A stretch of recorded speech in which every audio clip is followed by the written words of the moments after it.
Hello and welcome back to Podcasting as Praxis. I'm James, and my pronouns are they and them. I'm Jamie, my pronouns are he and him. I'm Rob, mine are he and him. And I'm Alasdair, my pronouns are he and him. And bad news, everyone. We've got a special guest on tonight, but it's not the same special guest as last week. Oh no, it's me. I'm back, baby. Pronouns are they, them. I'm Sinan. How's everyone doing? What's up? Good. What are we doing? What are we doing tonight? You know? I'm hot. That's how I'm doing. I feel like one of those, like, you know, like a peasant in medieval period where like a fucking plague doctor has turned up, and you're like, I wonder what that's all about. Yeah, I wonder what he's doing here. It's here for the bed bugs. What's with the mask? Yeah, much like being sprinkled while you're with glitter while you're on stage. I have a surprise for everybody on the podcast. Because Sinan's here. That means we have read another terrible book, and this time, Is there any other kind? I'm sure there are, but not for this fucking podcast. There aren't. It's a delightful follow-up. Actually, it's a sequel. And the end of the previous time that Sinan was here to talk about this author, we said that we swore that we would not do the sequel. But here we are. no. Boy, is that the sound of the bottom of a barrel I can hear? I'm hearing the sound of an oncoming train. It is, and this is from the back cover, the heart-stopping new thriller from the UK's top political journalist. That's right, I have read for you Robert Peston's The Crash. Oh, no. Subtitle odd. Yeah. Curious. Wonder why that happened. The Crash. No, that's the subtitle. It's The Crash, an odd novel. Do you know, right, so listener, Rob initially put the start time of the podcast back an hour, and I went, right, okay, and planned my day around that. And then Rob brought it forward an hour, and I busted my backside getting everything done in time to make the pod, and I did it for this. Yes, your sacrifices are appreciated. It is the only way towards citizenship. Robert Peston's The Crash brings back intrepid journalist Gil Peck for yet another excruciating tale of extremely mediocre plotting, as well as pages and pages and pages and pages of very repetitive exposition about the 2008 financial crisis and how hedge funds work, as well as how the London elite is getting away with all of that. Huh. Yeah, imagine if Rob did one of the informative financial explainers episodes of this podcast, but also there was inexplicably a plot attached to it. Yeah, I wrote myself in the third person, and I talked about how I fuck a lot, which we'll get to. Oh, featuring Bart Fuckstorm.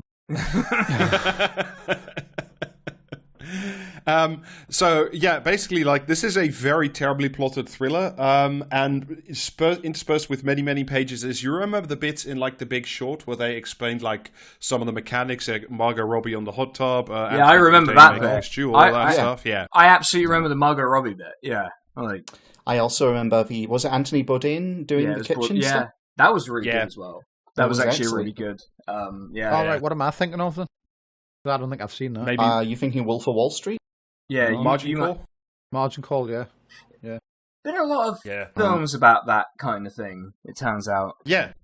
But where Margin Call is really good, this is really not. But just to catch you up on our previous episode regarding Gil Peck, a brief summary of the previous novel. Yeah, he is...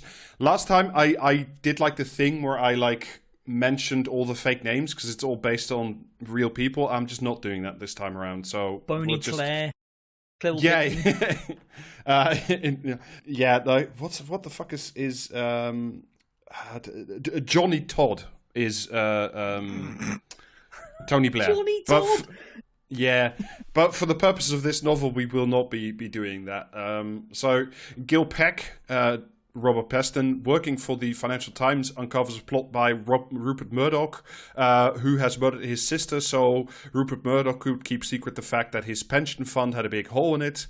After very many big, boring adventures with his assistant / girl Friday, Jess, as well as occasional fuck buddy Marilyn Kroll, who is an advisor to Tony Blair, he is still defeated despite the scoops, because even though he does reveal... into a fucking coma already. This is fucking dreadful. I'm hearing the fucking Oblivion music with a harp just in the background over everything Rob's saying. I'm like completely checked out. I'm disassociating. I feel like a short elf is going to walk up to me and ask how I'm doing, Imperial Citizen. Like, well, you two, you need to hold your comas for the moment because this is just a summary of the last book. Yeah. Yeah, we haven't even got the actual book. And I'm doing this because like you have to set up this book. Despite Gil Peck's... Can we not just record like 90 minutes of us wiping our asses on it? I mean, we could. We might get a whole new audience out of that one. Different website, right? You know. Yeah. Despite Gil Peck's RateMyShitNovel.com. Rupert Murdoch ends up upload putting it to Poolbean.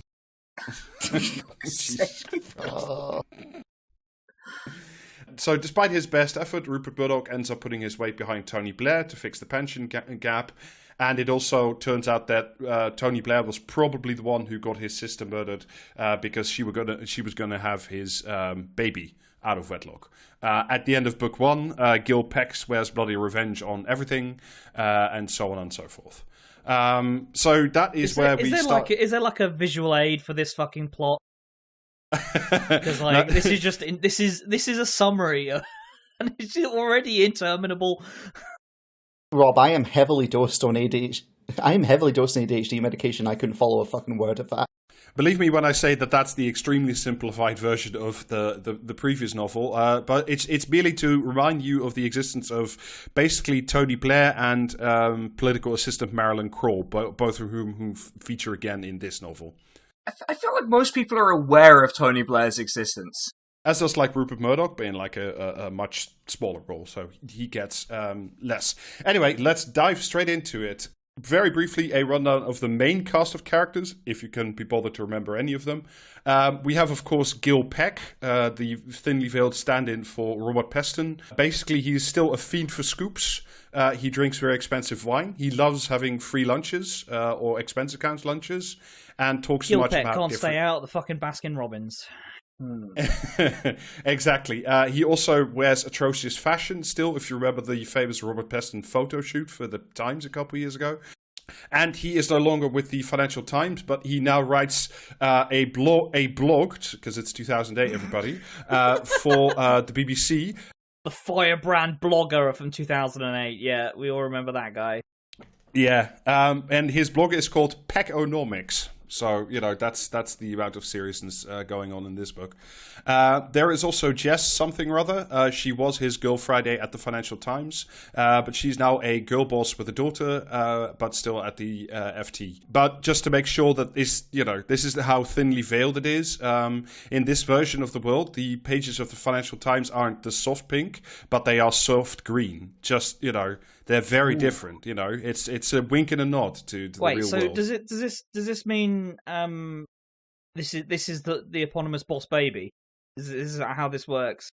No, she has a boss baby, but not included. So maybe boss part 3. baby, not the boss baby. Okay. Yes. There's also Marilyn Kroll, featured heavily in the previous book. Gil Peck's former fuck buddy, Tony Blair's old personal assistant, and now for some reason is on the stability board of the Bank of England, because that's how you make that transition. He's kind of accidentally understood Britain really well there, though. He Yeah, just doesn't really recognise it as a problem. Like, he's nailed it, but he probably hasn't understood it. There's also Johnny Todd, like I said, that's just Tony Blair. Then there's a new character who's not based, as far as I know, on anybody actually in the real world. So we'll use their actually novel name. A guy called Chris Ravel, or Ravel, a hedge fund overlord, as well as a former university Stalinist and Palestine supporter whose dad used to run MI6. Stalinist and Palestine supporter. Two great flavors that go great together, right? Yeah.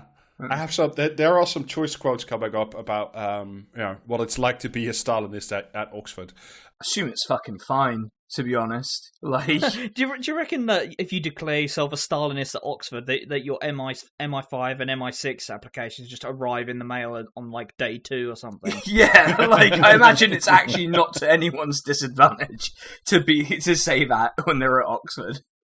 Do you reckon Paul Mason's posting career is just a desperate application to be an MI6 agent? Oh, he's already an asset. I wouldn't even worry about that. Like that.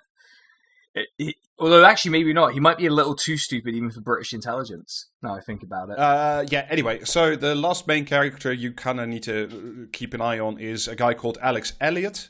He is Tony Blair's former spin doctor and is now the most powerful man in PR in London.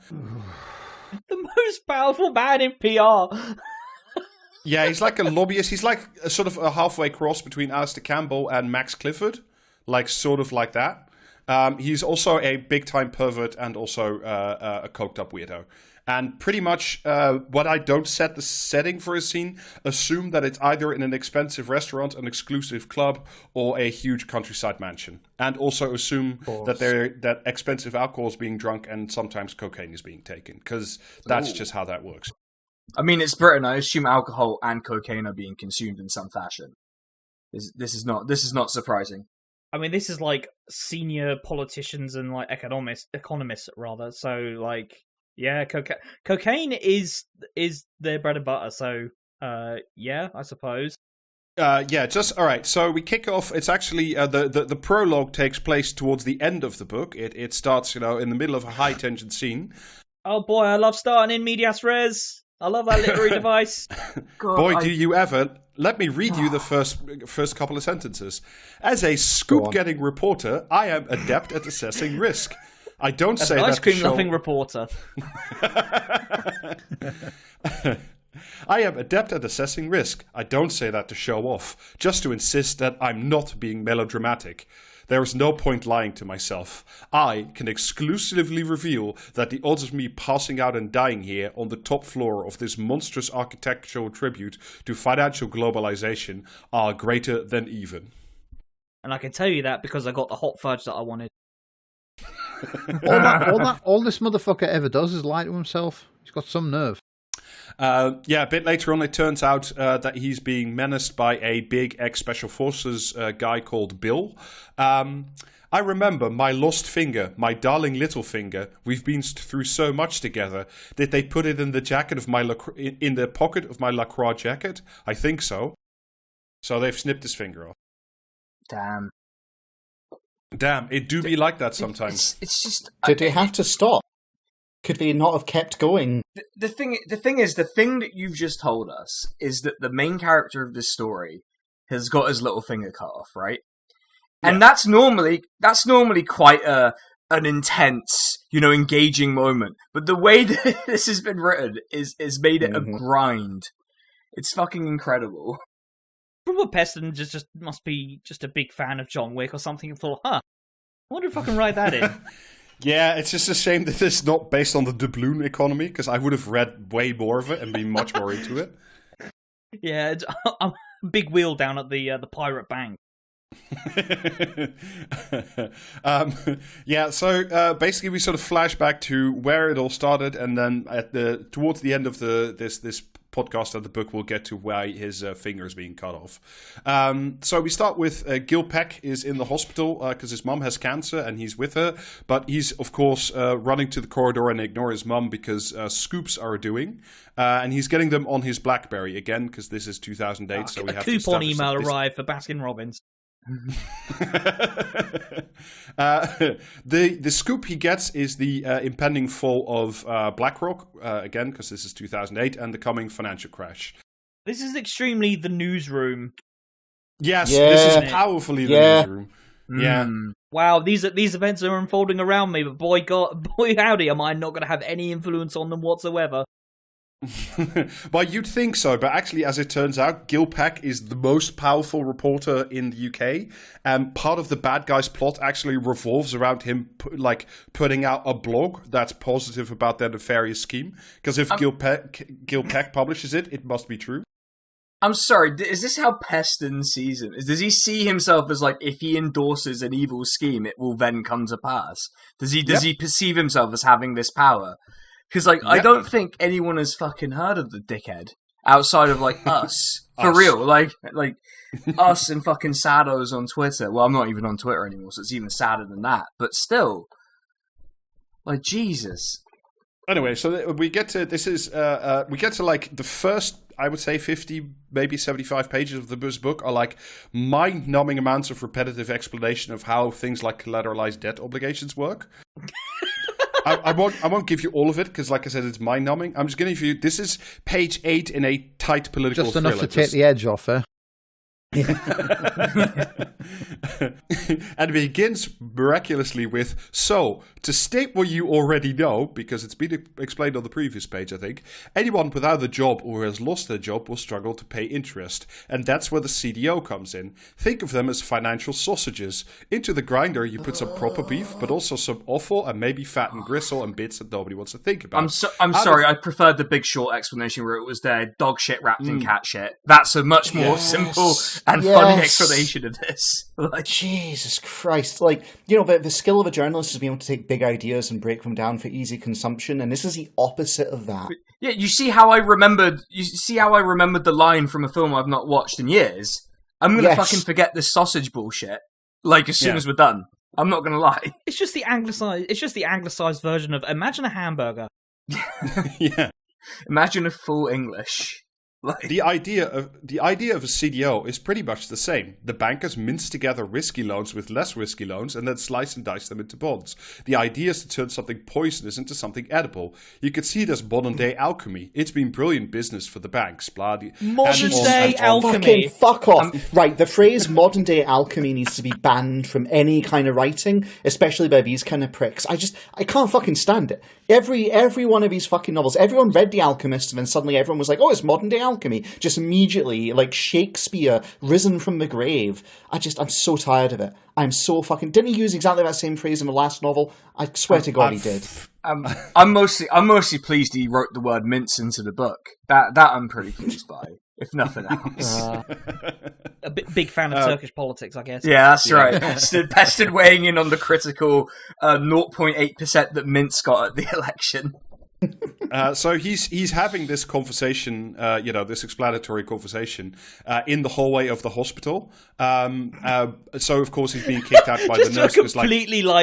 Just completely not registering the disinterest of any of the other characters. Just cornered, like Robert Peston, just like arm over you in a corner of the fucking hospital wing, just leering at you, telling you about CDOs and talking about sausages.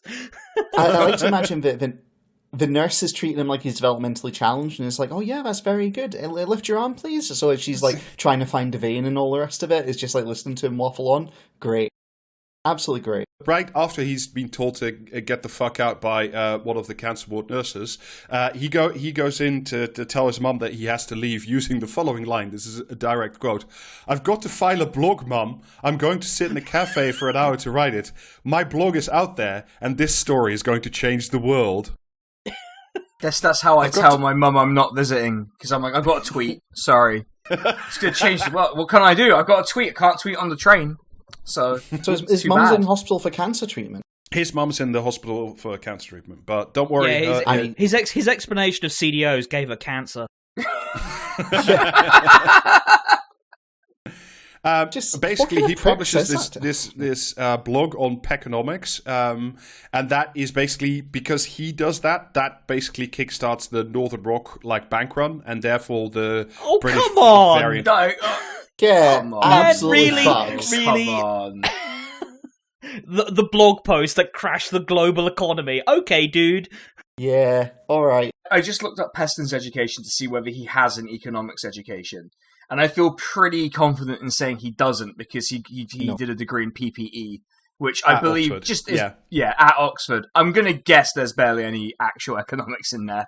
I mean, speaking of Oxford, pretty much all the characters in the book, apart from 2 or 3, have all gone to Oxford with Gil Peck, and he all knows them from when he used to deal drugs to them at Oxford. But this makes a lot of sense. This is actually an accurate portrayal of the media environment in the UK. Yeah. He just doesn't register it as a problem.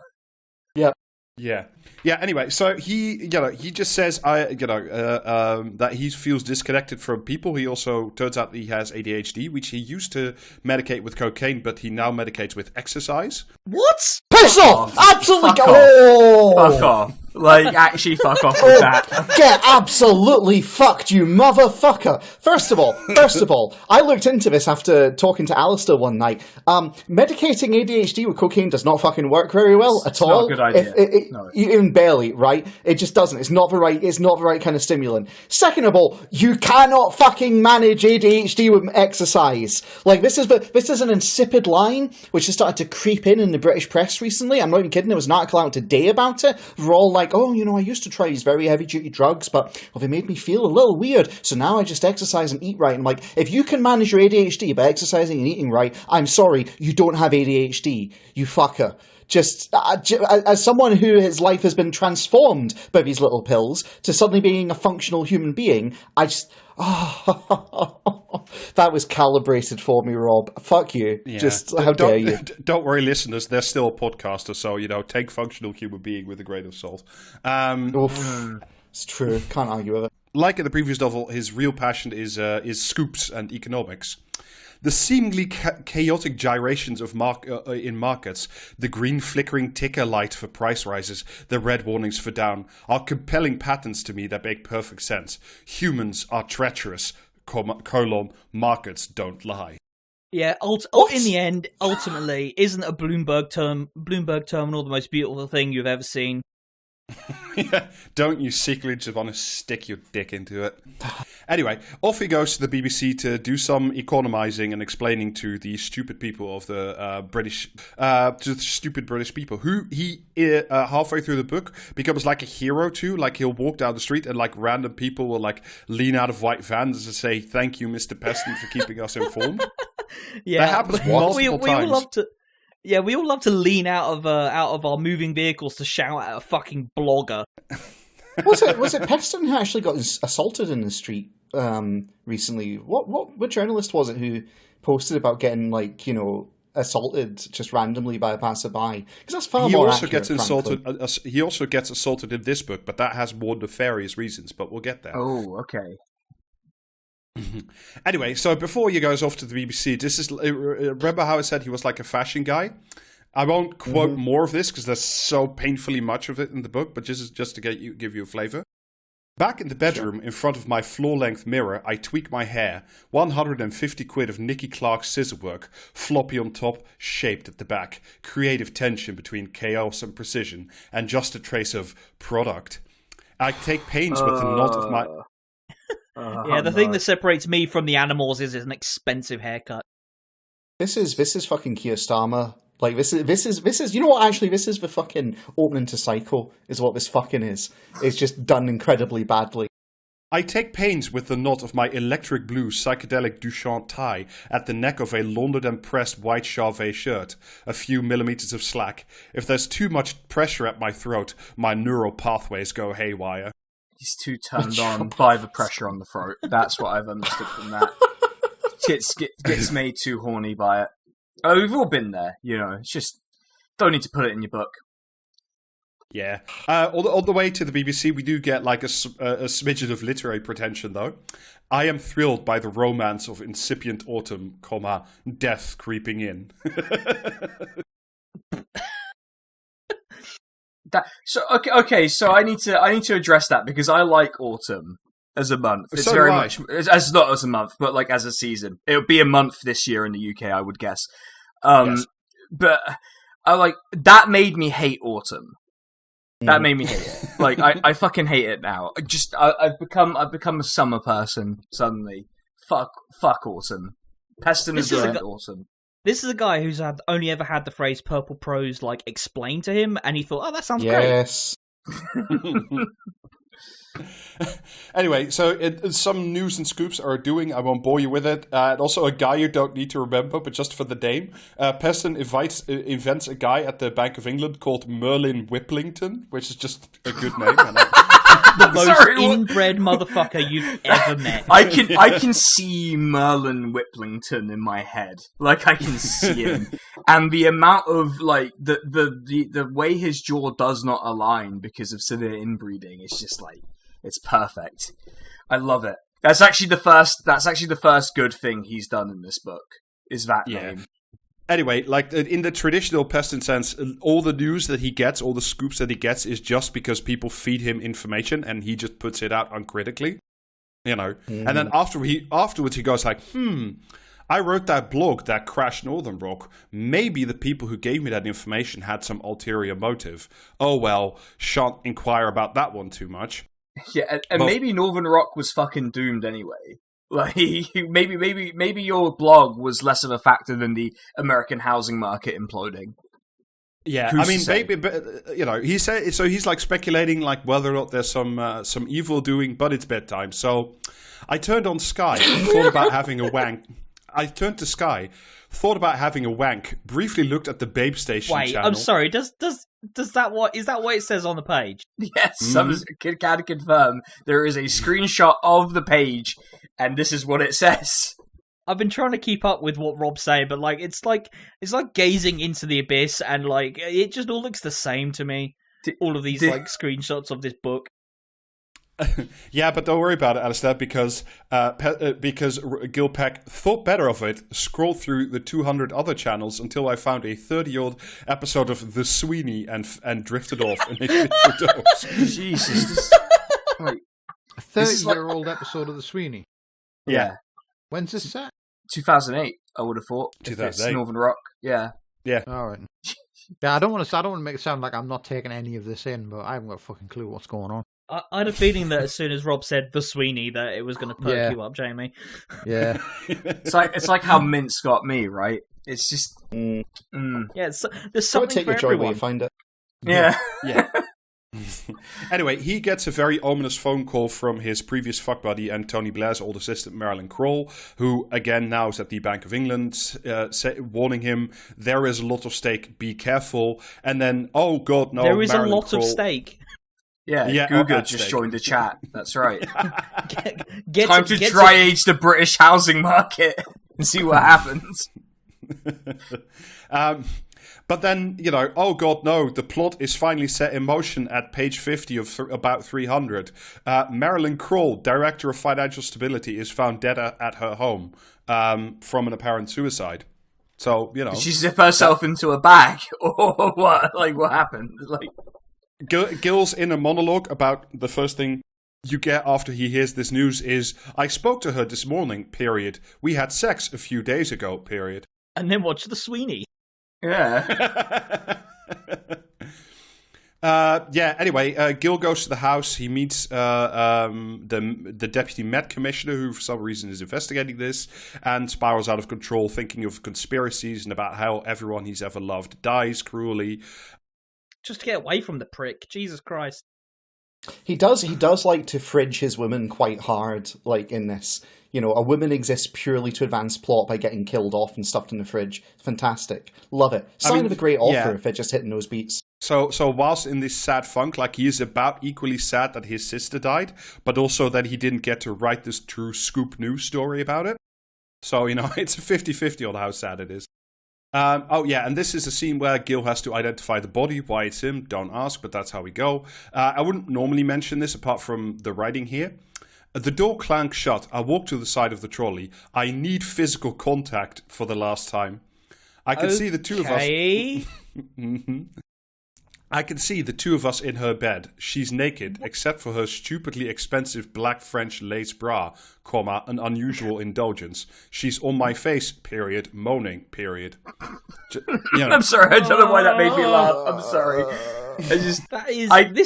This is somehow more deranged than that episode of Always Sunny where Charlie and Dee go to that fucking morgue with the intent of eating a guy. Yeah. Yes. Do you know, the thing about bad writing is the difference that separates good writing from bad writing is evenness of tone and the ability to shift tones in a organic and like believable way to the reader. This is someone who's got no concept of tone whatsoever. Like, damn, my lover died, but time to get horny about it for some reason.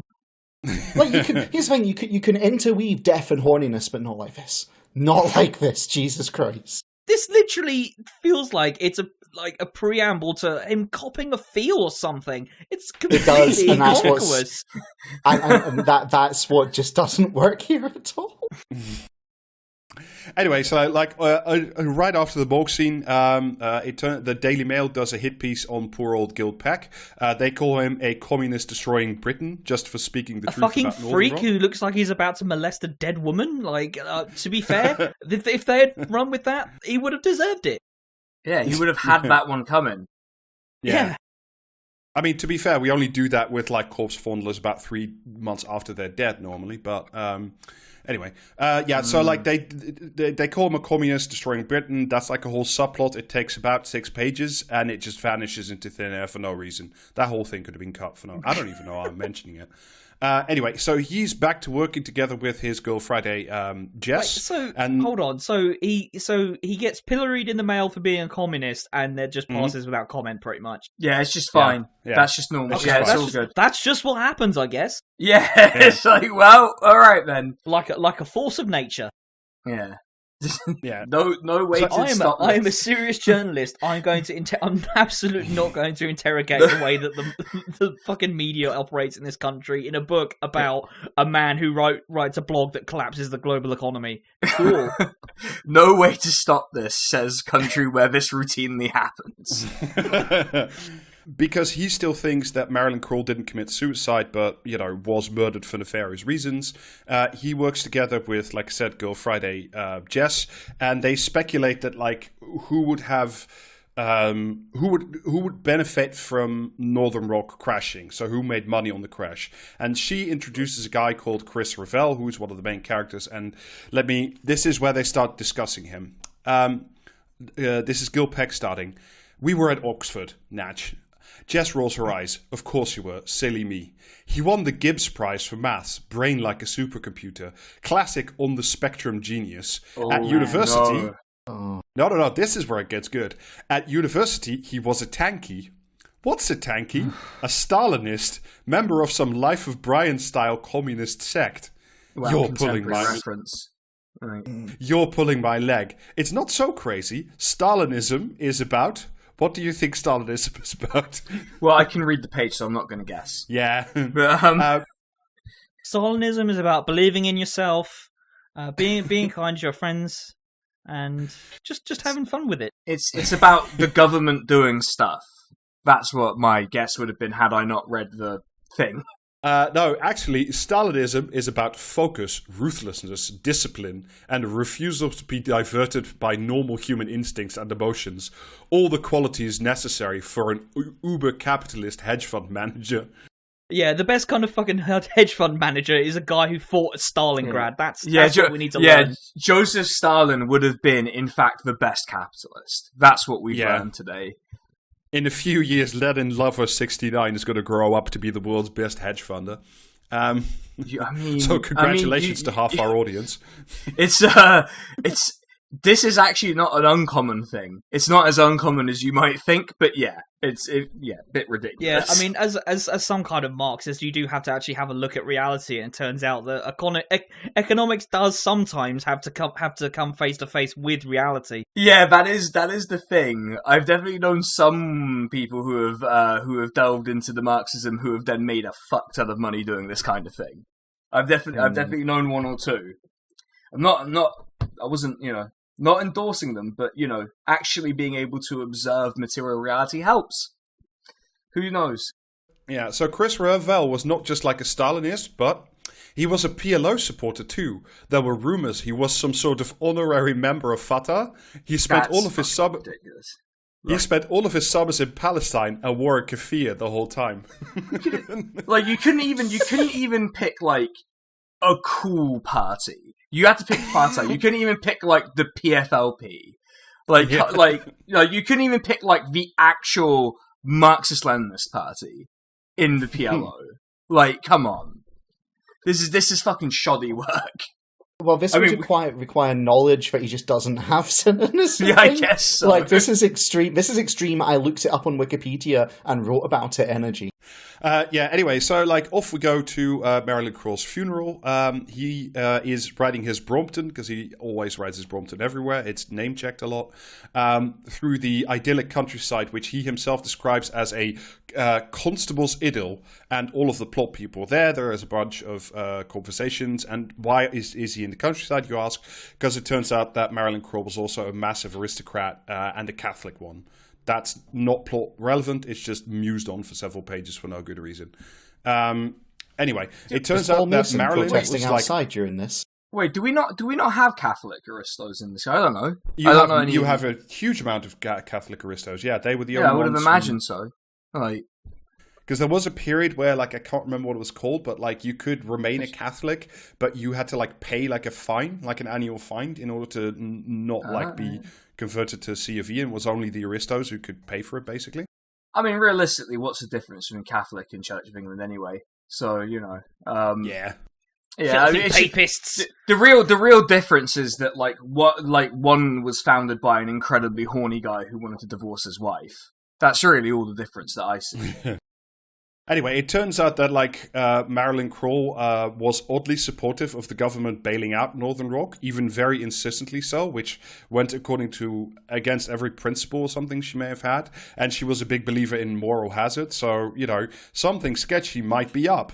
And also Robert Peck figures out, because literally another banker just tells him that more UK banks might be in trouble. And while he's riding back from the funeral, he gets accosted by Tony Blair and evil PR man Alex Elliott, who invite Gil Peck to a memorial party at Alex Elliott's Den of Perverts somewhere in London. Is that the name of a club, or is that what is the Den of Perverts? I think you need to expand on that a little bit. It's basically his house, but it's every time there's a scene at a residence of Alex Elliott, it's people are just sucking and fucking and taking cocaine. Oh hell yeah! All right, okay, I'm back on board. Jeffrey Epstein's there, the whole gang. Oh, okay, now I'm not on board. Okay, Pete Mandelson, people of this nature. Yeah, of course, yeah. Is there a birthday cake there or something? I mean, in terms of this novel, in terms of Alex Elliott, you could very much consider him like the Alex-will-fix-it character. That's kind of where we are. Anyway, he goes home and writes a letter to dead Marilyn Kroll on his BlackBerry through his tears, where we get a thesis statement. We agreed that this goes wider than the banks. There is a systematic abdication of responsibility by those in power. It is a cancer in this supposed age of unbroken progress, the rot in the foundation of almost everything. Today's leaders want lavish rewards and praise for achievements that aren't theirs. Low inflation and economic growth imported from China would be one example. But they always blame the others when things go wrong. Yeah. Wow, my man understands that capitalism is real. Yeah, he is. He's seen it. They want increasing returns, and yet the rate of profit tends to decrease over time. What the fuck is this? Has anyone written about this? I don't know. I've never heard of anyone writing about this. This sounds fake. Whenever I type capitalism into Google, all that comes up is Joseph Stalin. Yeah, it's really weird. Joseph Stalin hedge fund. That's what was Stalin Capital. Yeah, my new hedge fund. Oh, don't speak too loudly of that. It will happen. In fact, I'm going to make a logo for it. Gil comes home to find that Marilyn has sent him a book that she brought in the post, and after he tries to shake the book dry after spilling all his tears on it, a nude picture of Marilyn falls out, and she's naked on a sofa surrounded by empty champagne bottles and lines of coke. So Gil Peck starts thinking, and in the background, the Sweeney. No, in the background, actually, an original Rothko, so a very expensive painting. That will come up later in the book. It's so weird. Just oh yeah. By the way, these people are all doing their machinations around expensive things. It's just so. It's unnecessary. Yeah. Well, I'm glad you mentioned. Here's another unnecessary scene featuring expensive things. He has lunch with the Shadow Chancellor, a thinly veiled George Osborne, who once again repeats that Chris Ravel is the smartest man alive, and it's an expensive lunch, so of course we get the following lines. The waiter arrives with the main course. George Osborne asks for another glass of white, not another bottle, thank God. For a few moments we eat in silence, savouring. My turbot has the elasticity of fish that was in the ocean only hours earlier. I experience almost sexual pleasure. No, I didn't need to know that. I didn't need to fucking know that, did I? Like, This is by far and away the horniest man that has ever lived. yeah, Like, it's, I think this is But under saying very something. odd circumstances. You know what? I'm coming round. Actually, I think maybe this is a high work of literature because he's subtly indicated that this is a masturbatory work with that scene where he decided to go watch for Sweeney instead, and that's what this is. He's jerking off with his page to us. It's great. Love it. I realised what it is. It's his emotional dysregulation from his unmedicated ADHD. That's what this is. Would you say that, James, that stately plump Gil Peck is descending the stairs? Anyway, write in if you got that joke. Anyway, Was Gil that a Peck... bananas in pyjamas joke? Because that's the only thing my brain went to. Oh, Jesus. Core memory unlocked. Anyway, Gil now has to go to the director's box at Arsenal, which he hates because he's a Spurs fan and he thinks that Arsenal is a fake club. Before he goes, he finds even more evidence that Marilyn Kroll was being blackmailed because of reasons. But this time, another nude picture with on the back written, "I am thinking of sending this to Jimmy." That's Rupert Murdoch written on it. But this time, it's signed by a mysterious Q. So the antagonist is now Q, quite literally. okay. Well, my man spent too much time on 4chan. So the sizzling action now transfers to the Arsenal Stadium, where I'm glad to report that Gil Peck remains a real working class Spurs fanboy. And again, more food porn. Lunch is a buffet: smoked salmon, Dublin baked prawns, assorted cold cuts, salads. It's all so different from my life at Tottenham's White Hart Lane, where it's still boiled mushy hot dogs, hard seats, and obstructed views. My relationship Boiled with mushy hot dogs. Okay. Yes. My relationship with Spurs is much like the relationship with my family: love and hate in equal measure. In fact, Fictitious in its entirety. In fact, Spurs was at the heart of the least problematic part of being my father's son. It's very deep. Jesus Christ, that is yeah. Well, didn't need to dump his purse out like that, I guess. But all right. Anyway, whilst in the director's box, Gil Peck gets another scoop, and we learn that Alex Elliott, evil PR man, is responsible for the Rupert Murdoch switch from Labour to the Conservatives. Because again, this is 2008, and that is when that happened. Oh, and on the way home, we get some more incredible dialogue and also the introduction by yet another villain I won't bore you too much with. And he gets assaulted by some seemingly Arsenal fans because they're mad at him. Why are they mad at him? I'm caught up in my own pretentiousness, so much so that I fail to notice a group of 5 young men in sharp suits who have joined us. They are rowdy and drunk. One shouts, "You're that asshole from the BBC who's always talking down Britain. Why are you trying to kill the city?" "It's Peck, innit," says another. "You just been at..." I'm sorry. Have they got fire in belly? Yeah. No, actually, they've got anti-Semitism in belly. "It's Peck, innit," says another. "You just been at the game, have you, Peck? You're a fucking yid, aren't you?" Anyway, so there's a very grumpy call with the Prime Minister, basically Gordon Brown, who says they will have to nationalise Northern Rock. If you remember, that was one of the catalysts of the book. If you're still awake, if you're still conscious, If you're still alive, I am barely fucking awake at this point, to be honest. I've been making a sort of like an image for Stalin Capital. In the background of this, I'm not even gonna lie about it. Like, that is what I've been doing. Then he goes to the gym again because he needs to work out to take care of it. To medicate his ADHD, yeah. Yeah. Mm-hmm. It's also because this is almost a verbatim quote that endorphins are his new addiction because he's no longer using cocaine. So that's why he has to go to the gym every day. But he also gets absconded. Straight edge people are fucking unbearable. Yeah. But then he gets absconded into a luxury Bentley, wherein we meet the devious Russian oligarch Primarch, who basically says, "Don't cross me or my evil schemes, or else, because, you know, bad things will happen." Ah ha ha ha, villain laugh. He gets booted out of the limo. Blah blah. Some other boring stuff happens along the way. I won't bore you with it.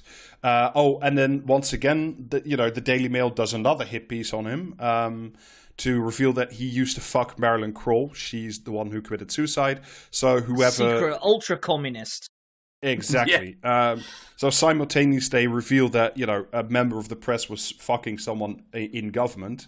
And also that he's, that Gil Peck fucks. That's the important bit. Then out of the spirit... I've just realised why it's Stalinist. Because that's the most communist thing he can think of. Yeah, right. That's literally it. That's, yeah. Yeah. Got it. Okay, man. Yeah.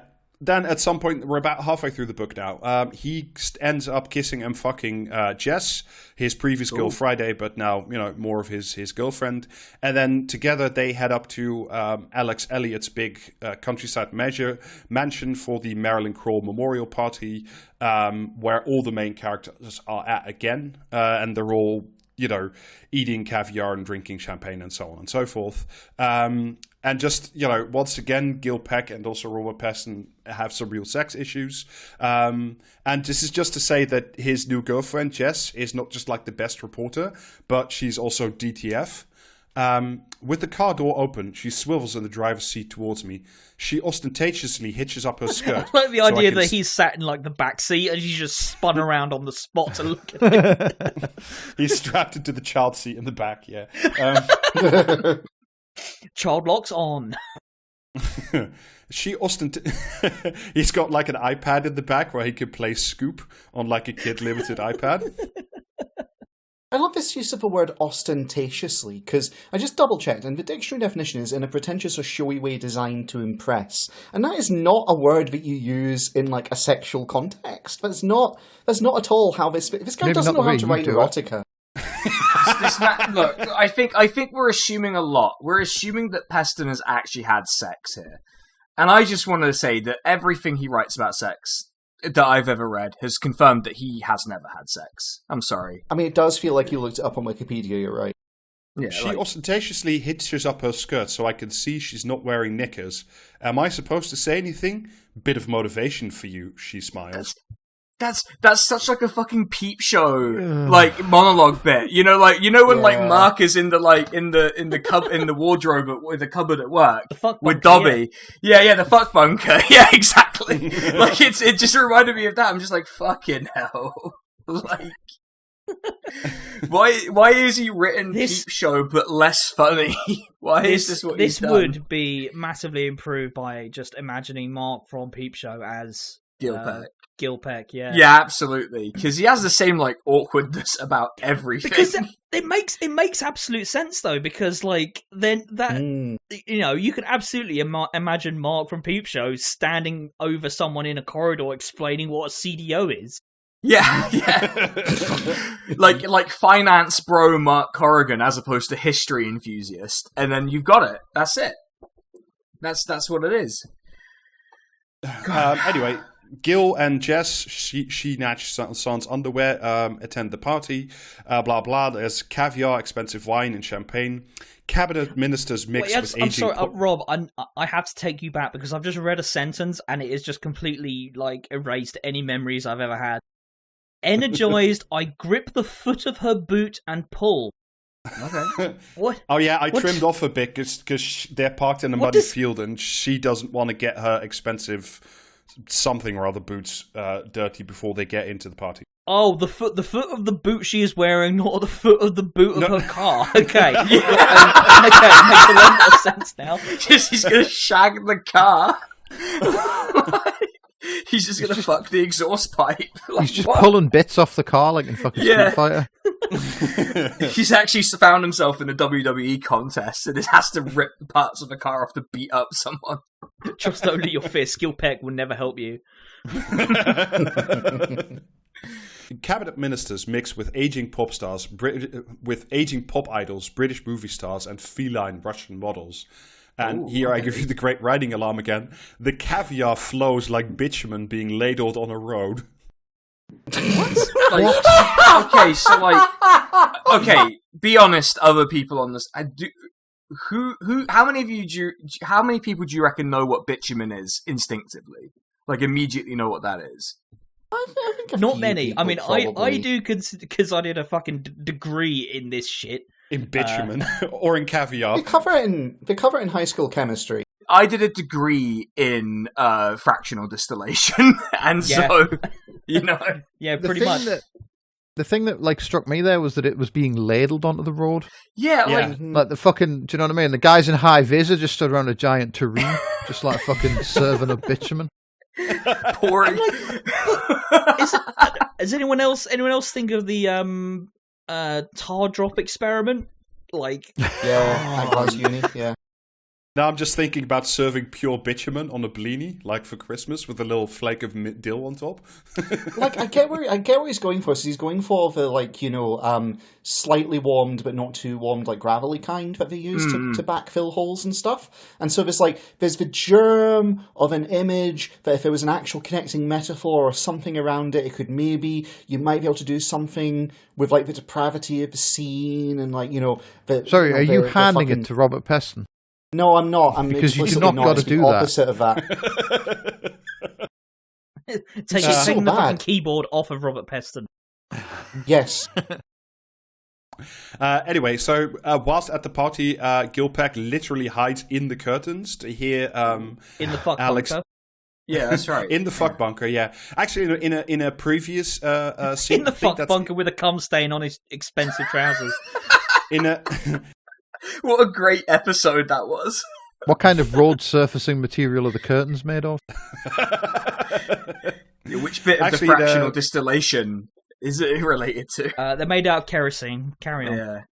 Yeah. In a previous scene that I haven't mentioned before, but like Gil Peck wanders through the house and he sees Alex Elliott's Russian wife being gangbanged while like 20 people watch, and that's just like kind of not commented on. What, are they And, just hey, like you know, watching and taking notes, or what? Like, what kind of watching are we talking about? Like, I think he just is walks it, in. is it, just is it, goes, is it like is it like a Putting stadium bets of cuck chairs? Is that like like you've got like someone on an No, elevated platform? the scene is too? literally like he wanders in, he sees a bunch of people like watching her get gangbanged, just sort of goes odd, and then walks out the door again.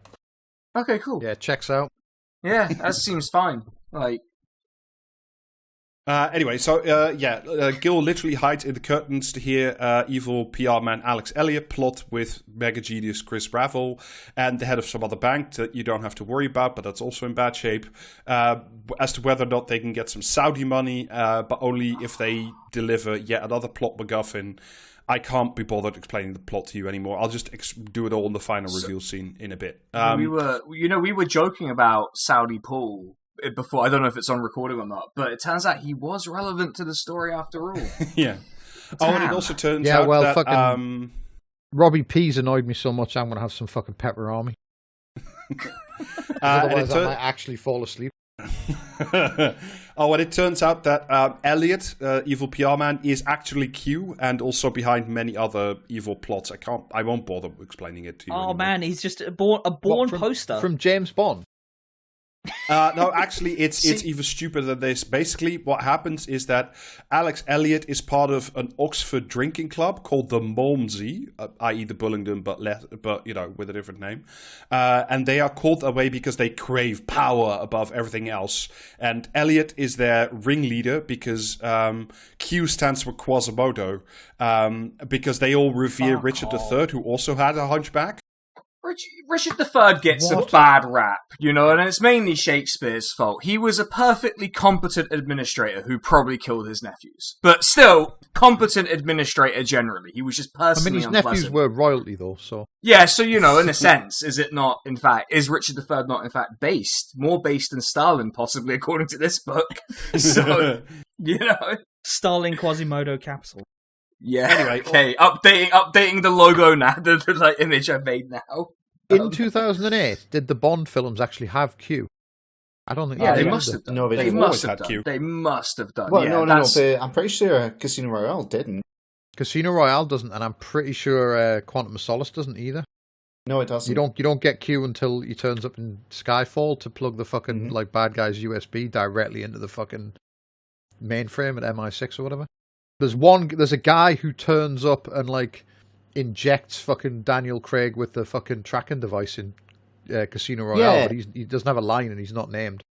So if this book is set before October 2008, then he's wrong because it's like only in because Quantum of Solace was released in October 2008, and neither Quantum of Solace nor Casino Royale had Q, or like they had M, but it was played by Judi Dench. And the older ones. I'm going to right? put it to you. I'm going to put it to you that those two films didn't have Q because he was away doing this shit. Yeah, and also to be honest, was Quantum of Solace really 2008? Yeah, it was. Jesus fuck, man. That's so long ago, and it was so terrible. It's not actually. I like that film. I did not enjoy it. It's great because the bad guy is capitalism. And well, that's also the case in this book, Jamie. I don't understand why you're not enjoying this. Well, I think the method of delivery is upsetting Jamie more than anything. Yeah. Anyway, on his way out the door, someone slips Gil Peck a drink full of Rohypnol and then pushes him into a pond. So in the vain hope that he dies there, and then they're just rid of him. Not even taking a swig from the drink, just giving him a drink and then shoved him immediately. That's a fucking hitman ass way of trying to assassinate someone. Fucking hell. Basically, he's lying at the bottom of the pond, but he's too mad and too full of scoops to die, so he forces himself to swim. All I'm saying is Jamie would have murdered Peston if it was a Hitman level. And he would have done it in like 14 seconds. Sorry, what is it with Peston and needing to prove that he's harder than drugs? Like, you know, he doesn't take ADHD meds, he just works out. And like, Rohypnol in his system, it's like, no, the scoops are too important and he powers through. Like, what the fuck is it with this guy and his like aversion to like, you know, medicine and pharmaceutical science? 47 pushed him into the pond. But presumably, like, the fucking kill plane was out being cleaned that week, so he just floated. I mean, this is like all other, incorporated bad guy plots. They push him in the pond and then don't stick around just for like a minute or two just to see whether or not he actually maybe dies. Maybe you should have learned something from your hero Stalin, because I assume this is how history went, and got on an ice pick. Yeah, well, yeah, that's how it happened. There was no intermediary, famously. But surely you would wait until you hear the like, good job 47. I almost said 31 there, yeah, and that was going to be a whole other thing. Jamie knows. I feel bad because I revealed that secret to Angloids, and I got like a bunch of shit from Turkish people for revealing that to Angloids now. Yeah, so you're not really meant to know.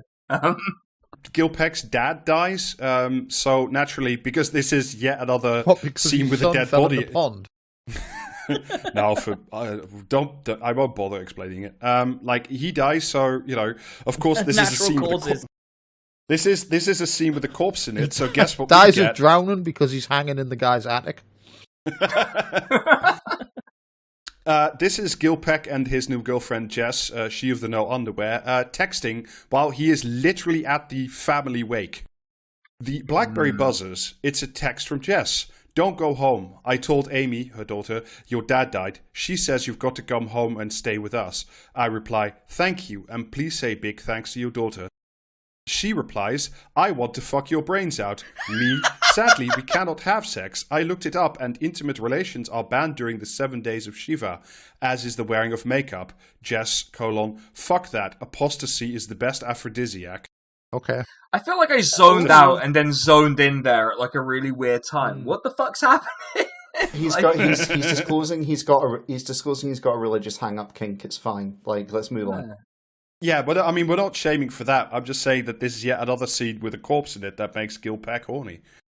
My man just cannot stop getting boners around corpses. What is up with that? Tom Doran moment. Anyway, he meets with the MI6 father of mega genius and plot villain Chris Ravel, and Chris tells Gil Peck some scoops and truths about his son Chris. This is a longer quote, but feel free to sort of ask your questions as we get to it. he's explaining once again that his son was in love with Big Stalin, but also went to terrorist training camps. He went to, he wasn't just like a Fatah supporter. He went to terrorist training camps in the Bekaa Valley in the 70s or 80s, presumably. Whilst he was there, he got to know some immensely wealthy Saudis, the sheikh class, as it were. One of their businesses was supplying arms to unsavory characters in Syria, Lebanon, and Gaza. It was colossally remunerative. And you were all still tracking this through the Secret Intelligence Service. Christopher's father ignores the question. My son fell in love with these Saudis. He became sort of an intermediary between the manufacturers of the weapons and those who needed them. I assume you mean terrorists. Again, he ignores me. Christopher was the perfect go-between. Which Western arms manufacturer could question the bona fides of an Oxford graduate whose papa was senior at MI6? Papa? that is how these dickheads talk. To be fair, oh my god, I hate it so much. And I know we sort of don't want to delve too much into the fucking Israel and Palestine stuff at the moment, but just laying his cards on the table here, of how he feels about certain actors in that area, huh? Yeah, we're just gonna yep, these guys are just terrorists. We're not going to interrogate that any further, and giving them arms is bad. Cool. Damn, what a shame. I wonder if this influences his output in the real world. Yeah, I wonder if it may have influenced how he reported on certain people. But anyway, it's not important, probably fine. That's fine, it's cool. It's all good.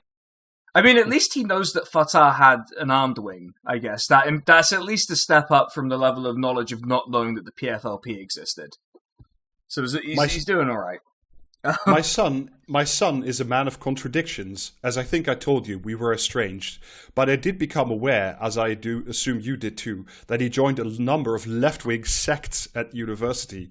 Various revolutionary communist groups, I remember. Quite. Now, like many lefties of that era, he spent his vacations in the Middle East. Wait, was that a real thing? I obviously, because I'm not 1,000 years old, I don't know, but is that what people used to do? No. I don't know. I mean, I don't think surely there are easier places to get to than the Middle East to go hang out with an armed group. I mean, there are sort of crossover-ish events in the 70s and 80s where the German RAF would train in Lebanon with the Fatah and other Palestinian armed groups. There were the Turkish group who kept kidnapping NATO personnel. They trained with the DFLP, the Maoist faction in the PLO. They would train with them. Yeah, there was all sorts of stuff like that. But I mean, a random British communist. No, not that many. Who, if they were... I can't imagine that there were many who wound up in PLO training camps. Robert Peston just thinks every fucking leftist is Brace Belden. Yeah, I mean, we could be... This entire book is shit that doesn't happen, I know that's the basis of fiction, but in this case, it's particularly shit that didn't happen. No one does that. It just doesn't happen. He's cut his own knees out because he's tried to base it on things that have actually happened, like the financial crisis. So you're obviously going to be drawing parallels between things that have actually happened in the real world and your tedious, fictitious book. Well, I'm glad you mentioned these tedious crossovers. Now we get to, this is the final section, almost the final section of the book, and this is where the big plot reveals itself. So it's time now for the almost final showdown. Right. Jess's daughter is kidnapped, and they make Gil Peck go to some Canary Wharf office to get her back. If you still possess that level of consciousness, this is also where the prologue was, where he gets his finger cut off by the SAS guy.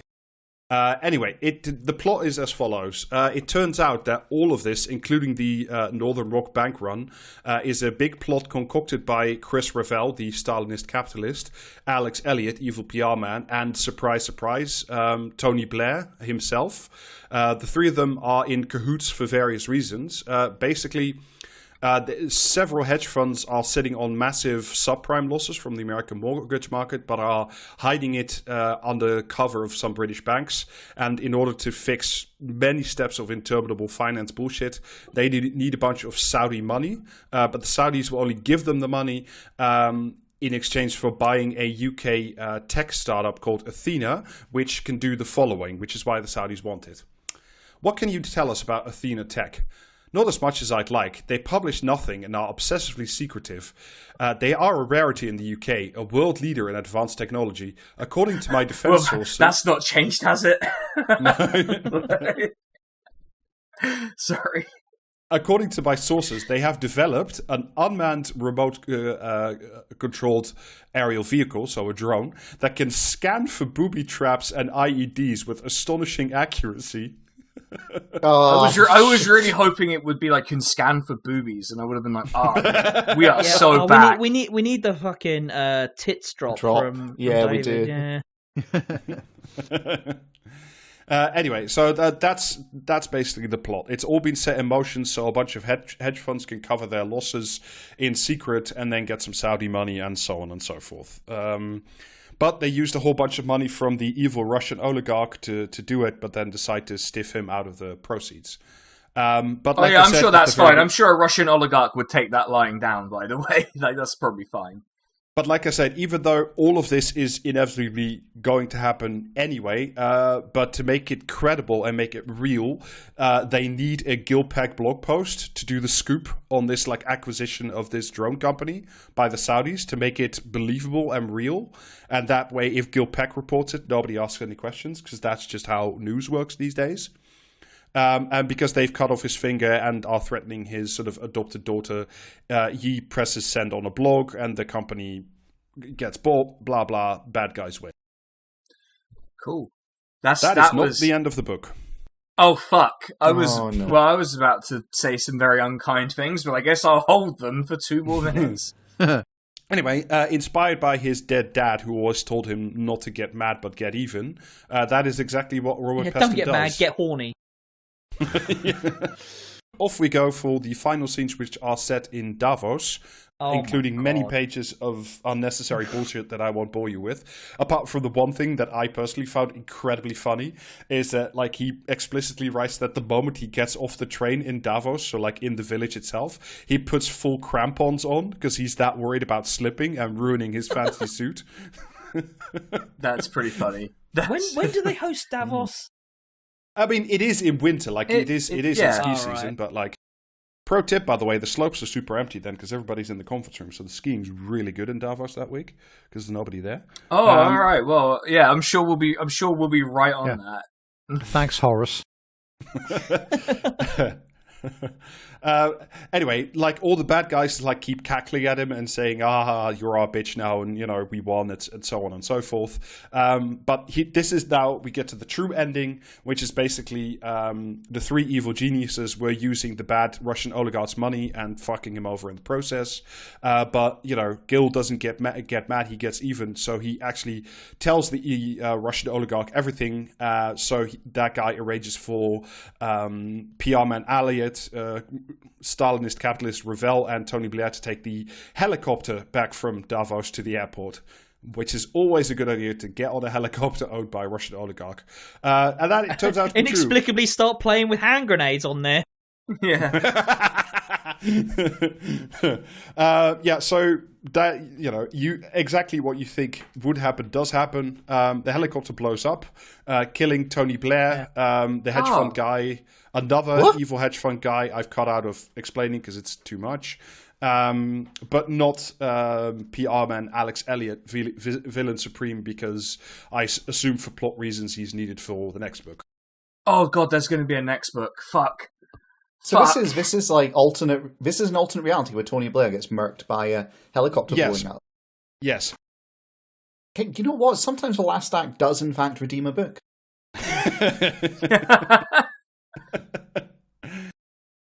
Anyway, so then Gil and Jess do some bit more fucking, and then they also publish all of Marilyn Kroll's diaries, which I've ignored throughout the book, but she wrote them in like hieroglyphic code, and it took them days and days to decipher it. Why did she write it in hieroglyphic code? Don't ask. It's just a thing. Just drawing like a falcon and an eye, and just try to intentionally confuse people. No, they print like little snippet, and it's like little sort of 90-degree angle things, and some of them have like a circle in the middle, and others don't. So like technically you could unravel it for yourself. You know, it's just in there in the book for no reason whatsoever. I think I'll pass. Sure. Anyway, and the revelations in the Financial Times and on the blog Peckonomics cause at least 3 parliamentary inquiries and ruin Alex Elliott's reputation. So I assume that because there was an inquiry, that was, you know, all is right with the world now. Anyway, that is the end of Robert Peston's The Crash Part 2 in the Gil Peck Extraordinaire series. Oh, it's called The Crash because there's also a crash at the end. Wow. Much to think about. Not really. See you next week. That's it. Yeah, it's over. Go home. Honestly, God, right, the first book has like just slipped right off of my mind, and when you were like summarizing it, slipped right off my mind. Yeah, I was repressing the memory as I was experiencing it. Well, it's like as you were summarizing it, the summary was slipping off my mind, and now that you've told me this plot, I know Tony Blair dies in it, and I know he's horny for corpses, and I really can't tell you anything else that I've just listened to there, Rob. And I'm sorry, you did a perfectly good job summarizing. It's just the content is like so much shit. By the way, no, I could tell. Like this book runs to near 400 pages. How? What? Why do you need okay. Because you have like 3 pages explaining that someone's been monstered for being a communist for basically no reason. Things like that. 50 pages at the start just to figure out what CDO is. I mean, even fucking J.K. Rowling doesn't need that many pages to do her modern thrillers, and she's fucking mental, so... Oh, fuck. I fucking hate this shit, you know? Like, I just fucking hate it. I hate that I'm the book person. I assume there's going to be a third one of these, because I have no idea whether or not the first one actually sold at all, but because he is Robert Peston, as long as he's willing to write them, they are going to publish the fucking things. So, you know, when part 3 comes out, look forward to that. Who will rid us of this turbulent journalist? Did the first one sell? Surely if he got a sequel... I don't know, I'm not looking that up. I can't be bothered. Did he not, like, sign a 3-book deal just on the strength of being like fucking some kind of lizard? Well, just being Robert Peston, right? Like, he has a 2-book deal apparently, Jamie. So he doesn't have a 3-book deal. There's going to be a third one though. Like, fuck me. They paid him. This is from the article. They paid him 6 figures for these 2 books. That he must have shat out over like 3 coke-addled weekends. Honestly, 3 exercise-addled weekends. I think you'll find. Yeah. Okay, so they sold 100,000 copies of his debut, The Whistleblower, including 20,000 hardbacks. That is substantially better than Ian Duncan Smith did, and I read his fucking book for my stream. Yeah, that's actually, like, Christ almighty, that's actually good enough to maybe mean there will be a third one. Unless everyone's like, I'm not reading the sequel. Unless everyone who read the first one goes, I'm not reading the sequel, because fuck that. If anyone's wondering, the Ian Duncan Smith book, only 1,000 of them exist, and I happen to have one of them. I had to buy it from an Irish library. For some reason, it is bound in human skin. Maybe that's why. That was the fucking weirdest part of it when I got it. I was like, oh, okay, this looks like an evil book that you'd find in a D&D campaign, but given my general vibe, that seems to suit me fine. Speaking of your general vibe, before we leave this pod blessed coil, would you like to plug your many and varied wonderful activities? The everything that I do. Yeah, I'm on Twitch, SK the Crusader. I'm there. I play games, and sometimes we do a 4-hour stream every 2 weeks where I yell at Keir Starmer, basically. It's really cathartic, actually. Ever since I've not been on Twitter, I get all of the like negative feelings out on that stream, and it's made them much more popular for some reason. Also, Alasdair will be joining on the stream, for a Oh, yeah. fortnightly D&D campaign. So that's gonna be good fun. I also do YouTube. I don't know when this is coming out, but it'll probably be the week should after be this my week latest. Should be this week Thursday on or Thursday. Friday, So. probably. Oh, okay. So the new video will be dropping probably on Saturday after this is out. It's about why comedians keep turning out to be really fucking shitty conservatives. It's going to be really fun to drop that one. And I also do another podcast with Jamie. And, well, we used to have Ben on, but I don't know what they're up to. I might have to get in touch with them. But yeah, Peace at Home. Wild. Peace at Home. It's about Turkey. We just did the day before this is coming out, we should have released our bonus episode we did with the Well, There's Your Problem lads. The main episode we released last week was really fun and really good, and we did not stay on topic at all, because that's just our brand now. Yeah. That's our vibe. We don't stay on topic anymore. Fuck. I even wrote notes. Yeah. Listener, do you want to understand 2 or 3 of the jokes that were made over the course of this episode? Well, you better listen to the entire backlog of Peace at Home. Anyway, so you can all go and figure that out for yourselves or not. It's entirely up to you. Anyway, you can get us at patreon.com/praxiscast because, quite frankly, I pay for these books to be shipped to me, so I would like to be refunded by you for reasons. And also, there is the streams, which are Wednesdays and Thursdays on Praxiscast. No, not Thursdays, but... Oh, well, whatever. There's some time. When are they? Mondays and Wednesdays? Yes. Although I probably won't be able to the next few... I'll jump in and do a stream again this week. Why not? There you go. Then. Anyway, just if you want to do streams, like either just, I don't know, subscribed on twitch.tv/praxiscast, or just keep an eye on our Blue Sky and or Twitter, wherever you do your social media thing and stuff. That is it for everybody. Thank you for listening, and see you next time. Bye. See ya. See ya.